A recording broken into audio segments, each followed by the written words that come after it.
Miyamgi mityengdadi yamna nungayba manba.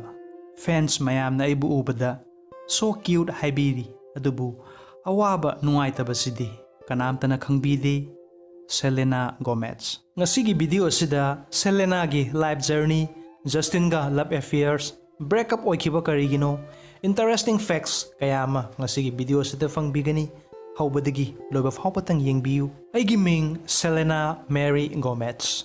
22nd July 1992, Grand Prairie, Texas, US asi ayhaki pokphamni. Babagi mingna Ricardo Gomez, Mexican ni amadi imagi mingna Mandy Cornet, Italian ni. Aina sahi mga surakpa duayda aigi ima amadi baba khana chainaba toirami. Toina khatnaba du ubada aigi wakhalda akiba nungaitaba kayama oikhi. Divorce torba matung ay imaga leikhi. Inaw nupi ani lay mingna Gracie Eloy Teffy amadi Victoria Tori Gomez kawi. Selena ay poko matamda aigi ima sahi 33 subata ngairi haina imana hai. Divorce orba matung ay amadi inaw nupi ani aikoy yamna wana leirami. Saningai fawba leikhidi ayuk saraga numidang saray henkhiba kayamani. Yumthang na badagi niraga saba kayama su yawkhi. Numidang kayama kapkhi. Imasu nongmada thabak makhal ahum thokna fawba migi sukhi. Aigi wakhalda khalami babana aikoy se thadok piramdragadi ngasi waribasi waram loidabani ko haina adubu aigi laibakta tamlamlabani khankhi. Imagi awaba maithong adu aikoida uhankhidi. Ima ware haibasidi ai khangki punsida karigumba ehenba kharadi tauge haina lepammi. Aigi pupu amadi bobokna aibu yamna luna tawbirami. Sahi 33 surakpa duaida aigi thakta family gi responsibility kayama oikhi. Entertainment industry da khongdage khankhirami. Ahanba audition piba satpa matamda Demi Lovato fangnarami. Mahaksu matam aduda nauna entertainment industry asida khongdarakpani. Haujikpudi Lovato mingleiraba singer, actor amadi songwriter oire. Aikoy ani American children television series Barney and Friends aduda ahanba audition pikhirami. Laibak phabadagi aikoy animak khalakhi. So asida aigi mingasi Ziana kauba character amagi role fangkhirami. Punsida ahanba oibana camera gi mamangda acting tawbase yamni kairami adubu Barney so asidagi kayama tamba fangkhirami. Adudagi atopo offer kayama su fangkhirami. Atopo film Spy Kids 3D Game Over in 2003, Trial by Fire 2005, Disney Channel series The Secret Life of Jack and Cody in 2006 kayama kumki. In 2007 Disney Channel gi Hannah Montana series aduda pop star Mikalia gi role fanglami. Wizards of Waverly Place series amagi audition try tawbada select oirakpadagi imaga aiga Los Angeles, California mafam aduda amuk yumhonglakhi. Matam asida ay mayamna sa khanglami Selena Gomez haina. Isay su amuk try tawge haiduna khanbadagi recording kayama tawkhirami. Matam aduda Justin Bieber su mingleraba singer ama oirami. Justin na interview da khwaidagi pamjaba actress kanano haina media na hangba matamda Selena aini haina pakhumpirakhi. Selena ainadi Justin asi angang amo oina khalami maramdi aigi date of birth na 22nd July 1992, Justin na 1st March 1994. Sahi anidi aina halli aingonda su media kayamana Justin gi matangda hangai aina di little brother ni haina pakumpirami. Adubu Justin is a singer ama oina ay magi big fan oikhi. TV, radio kayamada fans kayamana toina hanglami.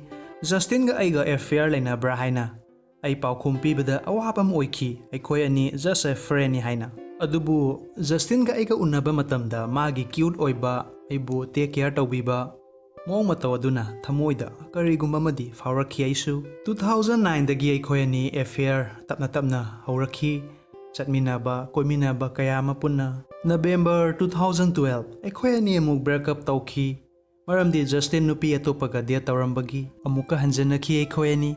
2014 amuka breakup oikhi matam aduda ai wakhal laina naba hauki kayama kapkhirami. 2016 Justin na nupi atopaga affair laibagi picture kayama Instagram social media da upload tawkhirami aibu sakhalibra ai khangba ngamdi aina yamna nungsirubagi Justin na ingonda sanabani haina khalli nungsinaba kainabagi awaba loidringaida amuk lapas kauba anaba amuk narakhi masina aigi kidney da sokhalakpadagi anauba ma sindaba yadre haiduna doctor na hairakhi kidney ama transplant tawdragadi siva phauba yai haiduna doctor na hairakhi ai depression nakhirami kadaidagi lawruduno haina aigi best friend Franciada ai call tawraga wari likhi Franciana masamaki kidney ama ingonda transplant pibagi hairai mahaksu actress amani aigi best friend asi punsida ina kawpa ngamloi asumna kidney ama transplant tawkhi ingonda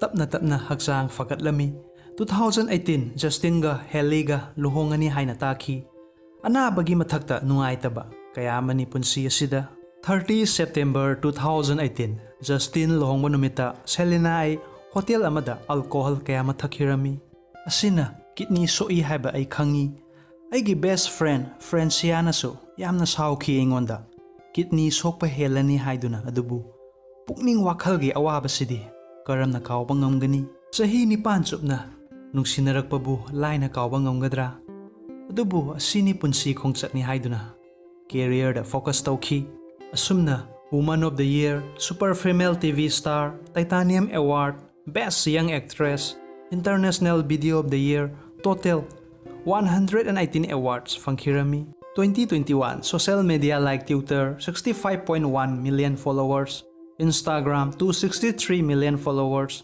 YouTube 29.7 million subscriber net worth income 2021 $75 million Selena Gomez gi story asidagi aikhoina kari khangba ngami social media da Selena ubada aikhoina hairi so cute haina adubu masamaki personal life ki awaba kanana su khangba ngamdi aikhoina uribasi smiling face luxury lifestyle cars house private jet asini world da sahi khudingi 8 lakh India dana 1.39 lakh North East dana 700 mioi commit suicide tawri personal problem unemployment love affairs ki damak Selena na piklingai da mapana thadoklaga chatkre kidney fail oire Justin na thadoklaga chatkre haiduna suicide tawramlagadi mayamna Selena Gomez haina khangnakigadra punsi haibasi aikhoi pumnamak kaithel da karakpa ngaktani amana thengna hanki amana ngana hanki haibagi wa khaktani ai hingdaba yade amadi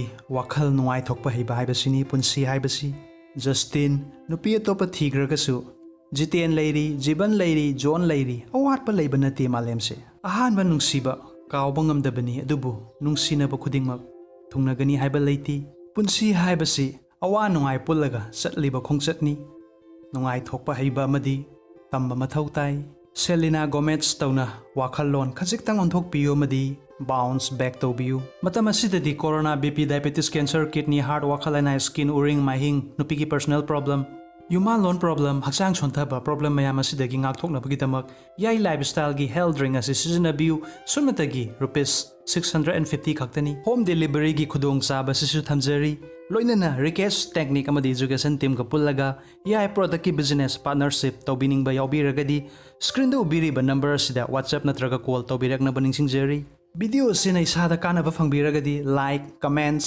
share amadi subscribe to tawbi loinana all bell button su click tawsan view amadi hauzik screen da ubiriba video si busu yeng view kanaba khradi sungsoi soidana fangbigani thank you so much